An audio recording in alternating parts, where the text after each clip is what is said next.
The most pivotal point in my entire life occurred when I was 16, a moment that separated me from who I was, or potentially, who I was supposed to be. This isn't a simple coming-of-age story. I changed in a way that transcends my own understanding. I don't even really know what happened. I hope recounting the events will shed some light. It was a cool, crisp fall. My birthday had just passed. Perhaps me being born in October gave me some sort of affinity for the weather and the traditions. I loved Halloween. There was nothing quite like getting dressed up, playing the role of someone or something else entirely, and gorging on candy. As I got older, of course, it became less about candy and more about girls, drugs, and booze. I'd fallen in with a group of, for lack of a better term, overachieving stoners. We were pretty open-minded in the use of any drug we could get our hands on, but none of us were really junkies. There wasn't a desperation for a fix, so much as a desire to expand our minds. It seemed noble at the time, but reflecting back on it, it was naive and outright dangerous sometimes. Whether or not it was due to the drugs or simple teenage bravado, we always challenged ourselves and each other to stupid contests. And sometimes as simple as who would sprint the farthest with a lungful of bong smoke, or as intensive as spending the night in the mall by our high school. I happened to be the victim of the latter challenge. I'd deeply implore you to do the same. These were some stupid stories, mainly bullshit that every other kid in our high school would make up, about the mall being haunted or things like that. It always came back to some half-truth legend about a gruesome Halloween. According to the legend, the mall, named the Eglinton Center, was not named for quite the same reason as the busy Midtown Toronto street it was adjacent to. Story has it that the former site of the mall was a large manor. It was built and named in honor of the Earls of Eglinton in Scotland, much like the street. But to the surprise of everyone involved, the Earl showed up to Toronto, then known as York, with every intent of staying there. He threw lavish parties and extravagant affairs, but over time, they became associated with the disappearances of local youths, some of whom were of wealthier stock. In an affair reminiscent of the burning windmill version of Frankenstein monster's demise, a mob torched the manor with him atop the roof, on Halloween night no less. His remains were never found, and not long after, the true Earl of Eglinton, ignorant of the malady to Toronto that he supposedly caused, sent word to the town council of his pleasure regarding the estate being named after him, all the way from Scotland. No one truly knows what happened to the Earl's impostor, or to any of the missing youth, as no remains were ever found. They claim the mall, which was a plaza before being upgraded, was named as a memorial to the victims of the Earl's impostor. Doesn't seem like a very good reason to name a mall, everything considered. 'Twas the night before Halloween that the challenge was issued. My friend Jack kept going on about how cool it would be to break into the mall on Halloween and spend the night there, to see if there was any truth to all the rumors of the Earl's impostor stalking the halls for young blood. You'd have to be an idiot to believe that story, let alone that the mall is really haunted, I brazenly scolded Jack. It sounds like you're volunteering to prove him wrong, then, Will challenged. He was always an antagonist. And miss out on the Halloween festivities? Not a chance. I tried to be nonchalant about the whole thing, but in truth, I really didn't want to do it. Oh, sounds like you're scared after all, then, Jack butted in. Not so brave as to put your money where your mouth is. I bet you $50 you couldn't spend the night there. In truth, I didn't have $50 to wager to begin with, but that money sure could be sweet. I'll throw in a 6-pack of beer, too, Will added, successfully sweetening the deal. Fine, I'll do it. But not that crappy, auspicious ale you get your brother to buy you. I want decent beer. We all laughed before hashing out the terms of the deal. I was to somehow enter the mall around 11 p.m., and I had to stay in until 6:30 a.m. The sun wouldn't have even risen yet, but it was late enough for us to agree that it counted as the morning. As the entirety of our group stood on Eglinton Avenue West, clad in a wide array of costumes, we stared down the narrow alley that led to the back access and the loading docks of the mall. Everyone gave me words of encouragement. And there was something particularly eerie about tonight. They say the veil between the spirit world and ours is thinner on Halloween. If there was any night to see a ghost or ghoul, this was it. But there was something else giving me the creeps that I couldn't quite put my finger on. The air felt strangely void, as if there was supposed to be something there that was noticeably absent right now. Not too late to back out, man. You could get in a load of shit if security catches you, my most reasonable friend Kyle cautioned. You'll get over the shame of being called a chicken in less than a week, I'm sure. Nah, it's too late. Plus, I've always wanted to meet the Earl's impostor. I grinned wickedly as I cheekily responded. At about 11:15, Hal walked out from an access door leading to the hallway behind the mall's theater. He wasn't really a close friend to any of us, but there wasn't much he wouldn't do for weed. Come on, you ain't got long. I'm supposed to be out of here already. Will walked up to him, slipped him a small spliff, and put his hand on my shoulder. Then offered the final thing I remember clearly. Some excellent wisdom. You heard the man. Get in there. As per Hal's plan, I raced to the food court bathrooms. The auxiliary lights weren't on in the sublevel where the food court was. I knew the layout of the mall well enough. I ran to the men's bathroom, but it was locked. I cursed, then ran to the woman's instead. Locked too. As I heard what sounded like footsteps, night security, I assumed, I ran out to the seating area. In the narrow light from the upper level, I could see that the bagel stand's gates wasn't properly closed. It looked like it was damaged. I squeezed through and hid under the counter. The footsteps stopped. The lights flickered on. I stayed in a snug spot between the register's ledge and a mini-fridge. Minutes passed. That's fine, I've got time. Still no footsteps, though. Curiosity got the better of me. I peeked my head up and saw something that made me immediately dive back under the counter. The food court was packed, absolutely filled with people. People at tables, people lined up at the restaurant stalls, busier than I'd ever seen, but it was still silent. As I stayed below the counter, I rationalized. There's no frickin' way, I muttered softly. I slowly inched up again. Empty, as expected. It must have been a trick of the mind. Well over an hour has passed now. My heart stopped racing from the running and the crowded food court scare. I sent Will a picture text from behind the bagel shop counter. He sent back the least tasteful selfie of him with his tongue down some girl's throat. She was dressed like a devil or some kind of demon, more skanky than creative.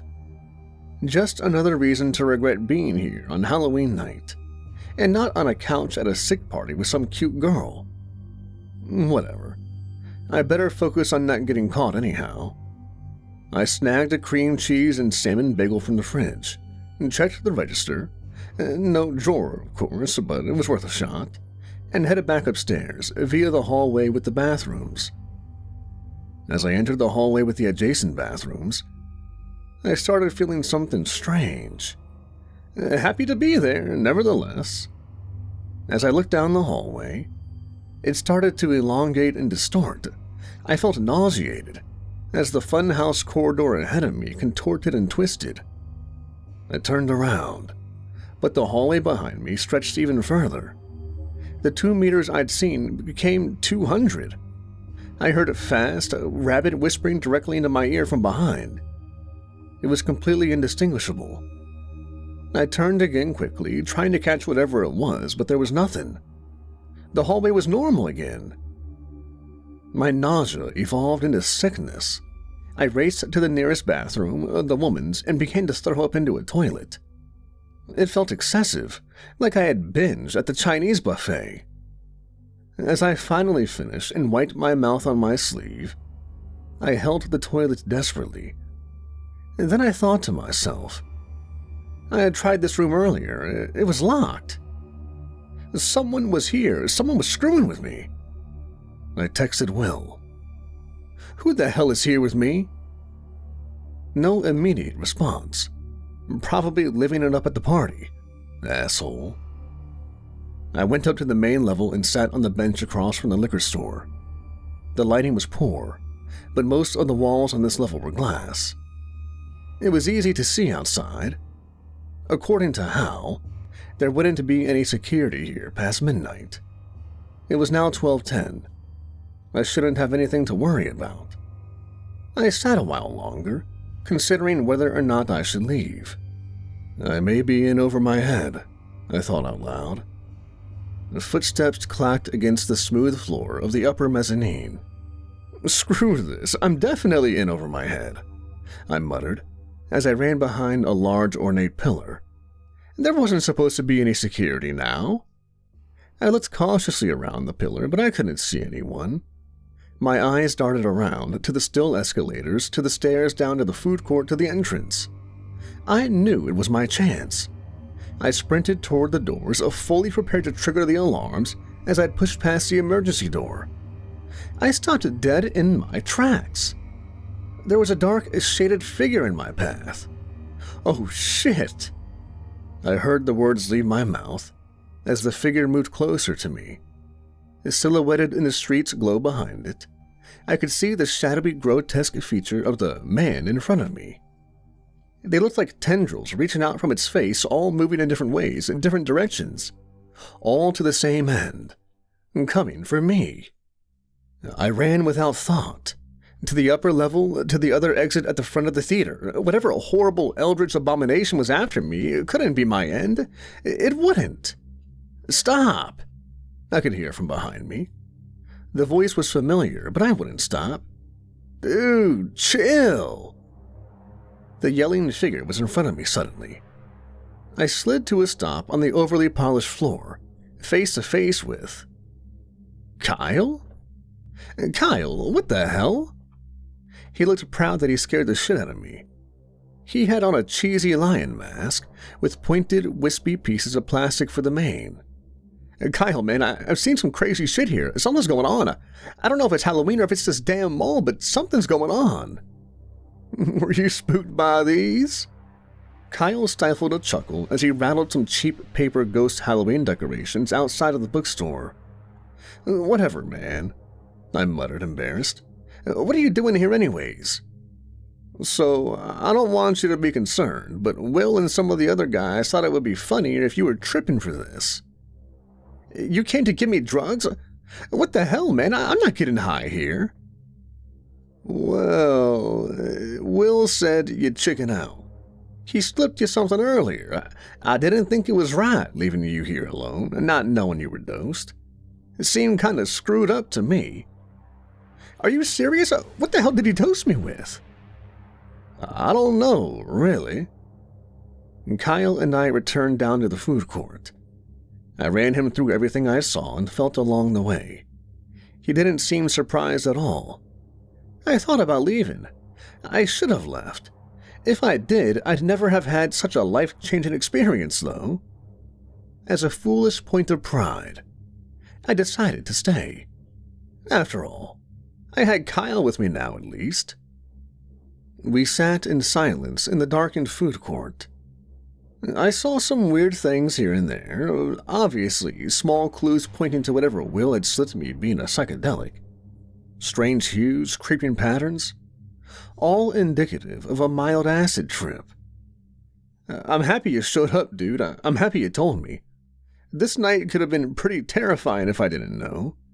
Maybe I'd have caught on from some of the hallucinations or chalked it up to being a flashback, but the stuff I'd seen earlier was so vivid. Nothing made me feel like it wasn't real. Kyle didn't respond. He simply sat in the high food court swivel stool, creaking left to right ever so slightly. At that moment, I kind of realized it was almost serene here. Living in a busy city, you don't really get the opportunity to have silence. Real silence. When it happens, you almost hear a bit of ringing in your ears, as if your body is trying to compensate for sound. I wandered down the lengths of the fast food kiosks, basking in this mellow euphoria. The food court began to brighten slightly. A strange creeping color started to edge toward me from the far exit. I could smell it. It was quite foul. As it continued to gently glide along the floor toward me, slowly blanketing the length of the food court in its vile miasma, I began to panic. Deep breaths. Where was Kyle? He wasn't on the stool. By this point, the food court was well lit, a bright, gaudy fuchsia. The acrid stench insidiously attempted to halt my deeper, rhythmic breathing, the only thing keeping me calm. I ran back up toward the mezzanine. I landed flat on my ass. My forehead had collided with someone else's. "What the hell are you doing running around like some rabble-rouser?" I heard from just ahead of me. As I started to regain my composure, I noticed the strange lighting was gone. Well, somewhat gone. Instead of a garish pinky color, it was now a glowing yet subtle yellow, almost candlelight. "Sorry," I said, rubbing my head as I stood. "Here, take my hand." I reached out toward the figure, who was dressed in a very authentic-looking Victorian outfit. "I dare say you must be more careful. Had the Earl seen this display, you'd be out with the wolves." The peculiar individual grabbed my hand and looked at me.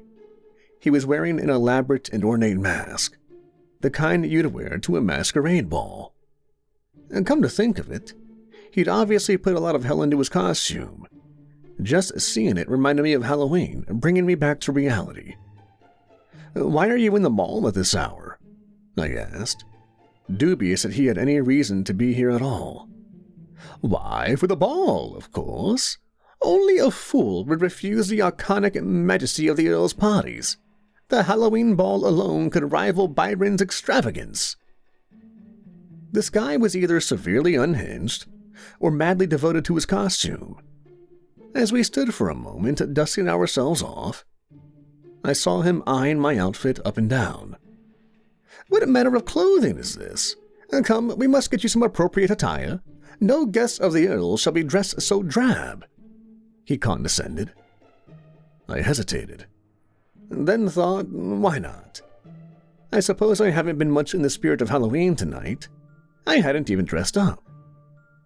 We walked up the polished marble stairs up to the mezzanine. I swear, there used to be an escalator here.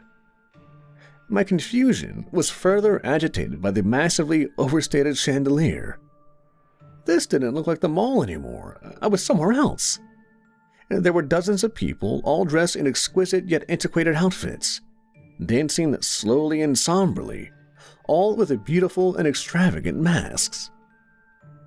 "I don't think we're in Kansas anymore," I muffled to myself, as I pinched my arm over and over.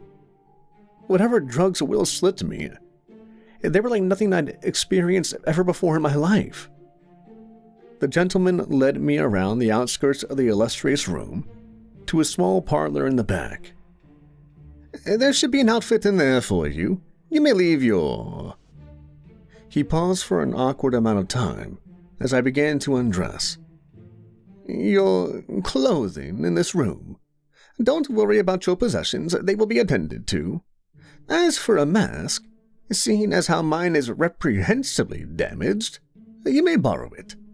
I shall have to find myself another." I couldn't shake the feeling that his voice was familiar. It was obscured by the strange vernacular he used. Although I had no reason not to trust him, I tucked my cell phone and my wallet into my underwear's waistband. I emerged as an unfamiliar sight, to be sure. I slowly fastened the mask's delicate ribbon behind my head, noticing the chip ruining the perfectly etched teardrop shape of the right eye hole. Splendid. The Earl will want to see you promptly, I'm sure. I looked up to see the exposed face of the gentleman. That rat bastard. Kyle, you jackass. I shoved him aggressively. The moment he fell to the floor, the ambient colors of the room began to change to a lustreless gray. How dare you? I can understand an unintentional collision, and have handled it with nothing less than absolute grace. You forget yourself.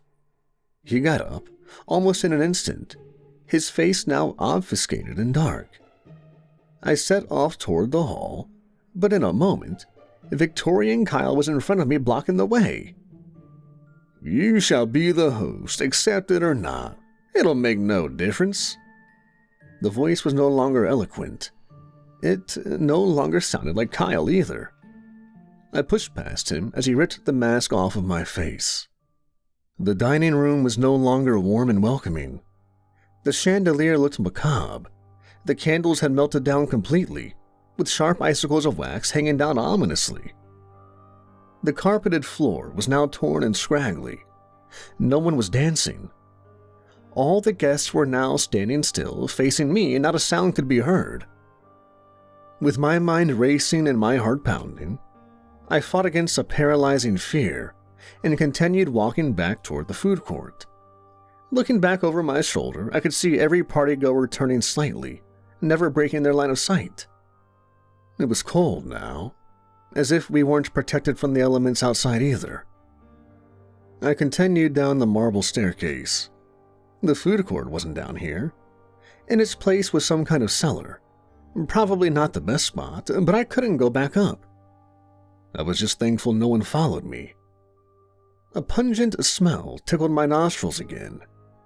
Not the same acrid vapors that previously assaulted the senses, but a thick sense of smoke, wood, and fabric. I found myself in a large open room with many barrels. It was dark, but the layout seemed familiar, like it mirrored the food court. I remember there being an exit to some kind of underground garage near where the bathrooms were. It seemed like my best chance. Once I turned to the darkened corner, I felt a strange vibration. Then it stopped. What the hell? Again, the vibration, and then it hit me. Fool that I am, my cell phone. I hastily tore through the layers of vintage clothing I was bound by, grasping desperately at my underwear. Incoming call. Kyle. I deliberated on answering. It stopped. Maybe I should have answered? Maybe? It went off again, and without hesitation, I answered the phone. Hello?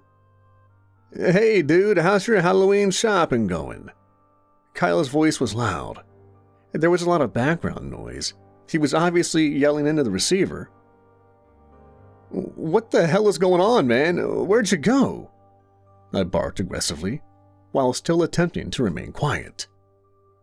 What are you talking about? He sounded genuine, but he was always a good actor. What kind of friend runs off on his buddy in the middle of an intense trip? The background noise began to get louder, and the call started to gain static. I turned back around the corner, and to my relief, it was a food court. What did you take, man? Acid? Why would you take something strong alone in a creepy old haunted mall? I could hear the concern in his voice. I began to walk toward the street exit. Whatever will slipped me, dude. Come on, stop dicking around. I could hear him asking something to someone else. Nah, man, Will didn't slip you anything. He's kind of pissed that you'd think he'd do that. The static grew louder. Screw it, man. I'm bailing on this stupid dare. I pushed the bar on the door, storming through the staircase outside. The call ended with an abrupt beep. As I looked up to see the final set of doors to my freedom, I spotted something in the way. At first, I thought it was a Halloween decoration, but then I noticed some small appendages moving. It was the tendril-faced creature from before. I took off, back down to the food court, and I kept running. As I turned the corner to where the bathrooms were and the garage access was, my heart sank. I was in the cellar again. What the hell is happening? I need to get out of here. But why would I leave? I paused, confused as to why I would second-guess myself about being free of this nightmare. If what Kyle said was true, the third Kyle at least, I'm not drugged. How the hell could I explain these hallucinations then? Every time I try to escape, I'm confronted by some sort of monstrosity. I apparently traveled back in time to what I assume is the estate of the Earl's impostor, and I heard whispers while reality distorts around me. I'm either going insane, or this place is really haunted. I stopped to think. The movie theater has several exits. At least I know if I can get back to the mall, I can escape through there. If one monster blocks one exit, I'll take another. I ran, through the darkened cellar, up the marble staircase. I was prepared to be greeted by a ballroom filled with darkened antagonists, but to my surprise, it was empty. I stopped, trying to get my bearings in this twisted historical version of the mall.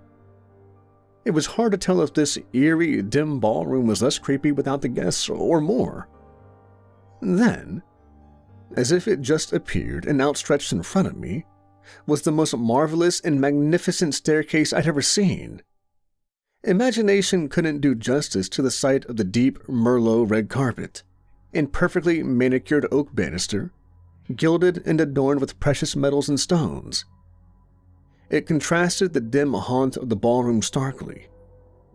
I couldn't help but know that deep down, this is the way. One slow step after another, I ascended, the sense of urgency and haste lost in the glamour. I couldn't help but feel as a guest myself, attending the most luxurious party in the finest of clothing. I savored every moment, until I was snapped back to the confounding reality of my journey by a smooth, ornate teak door. It was less overstated than all the other decorations. This isn't where the theater would be, but I couldn't see another way up. I pressed my hand against the door and immediately recoiled. It was scalding hot. The focus on my pained palm was lost by the slow, throaty creak of the door swinging ominously ajar. Darkness. I pulled out my phone to use the light to guide me, but a voice greeted me from within. "No need for such infernal creations," a bold and ostentatious tone noted. "We prefer to keep our ambiance relaxed." I walked into the darkness, able to see a faint light ahead as my eyes adjusted. "Take a seat." Seemed like a good idea. Barely making out the silhouette of a long, short couch, I sat. The room began to gain clarity, as if it wasn't an absence of light that obscured my vision, but some strange veil over my eyes that was now lifting. The room was large and regal as expected. Kind of what I would have assumed a classy opium den would look like. There were a few other people, unconscious, draped over the furniture as if they were little more than decorative throws. "You may grab a seat closer if you like. I won't bite." Again the pompous tone spoke, as if painfully trying to sound wealthy or aristocratic. "It's fine where I am, thank you." I spoke loudly, trying to sound confident, but my tone betrayed me. I scoured the room, trying to make out a conscious soul. Then I spotted him. Not a particularly intimidating figure, but somehow carrying a sense of command. A man of at least 40, balding, but compensating with an exceptionally large and oily-looking mustache. At his side was a young girl, perhaps around my age, half naked. I was trying to spot signs of life, small twitches, chest rising and falling in breath, but to my dismay, I saw none. "No doubt you've been enjoying the luxuries of my esteemed estate. Tell me, do you know why you're here?"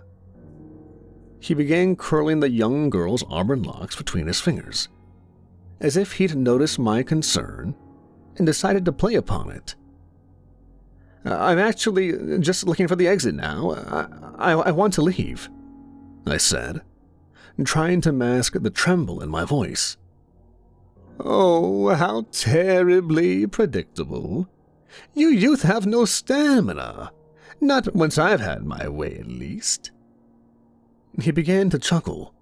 I attempted to stand, but my body didn't respond. I felt paralyzed, helpless. As the room slowly darkened again, I could make out hazy, wisp-like vines grasping all over my body. The imposter began to rise and slowly crept his way toward me, and taking his time, appreciating the form of each strewn-about body he passed. "Oh, I have found an excellent way to keep my youth throughout the years.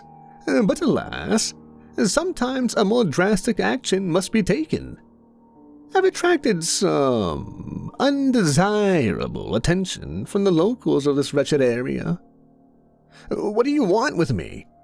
I croaked, barely able to speak through the choking hold of the hands. "This estate, this diamond in the rough, will be immolated by yokels. Luckily for me, I won't be here when it does. Unfortunately for you, I'll be taking you with me.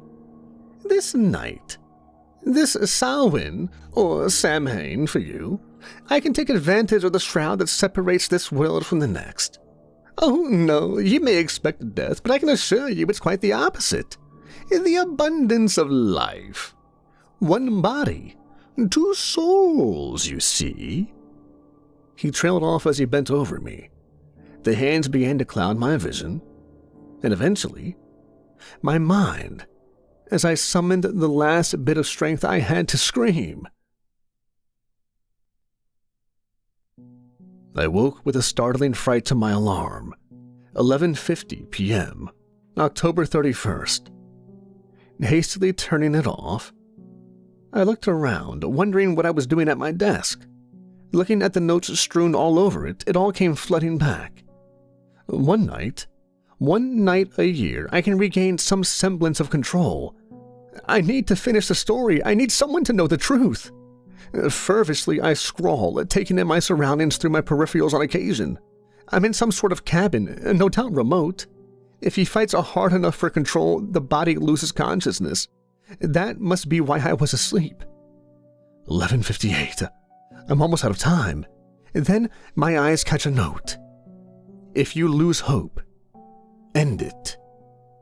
I remember the fallback plan I came up with while being a passive observer in the parody of a life being played out before my very eyes. I won't go another year as a prisoner. I hurry to the small kitchen and pick up a steak knife from the sink. Then I put it down. No, I walk over to the desk and pick up my writings. No, I walk over to the fireplace and cast them in. No! I'll have to be more careful in the future. It looks like we're getting some bright ideas of how to end our little relationship. I hear the words in my voice as I walk toward a door and open it. "We have a good thing going on here." My mind begins to fog as I approach a bound person, barely squirming on the bed. Let's not spoil it.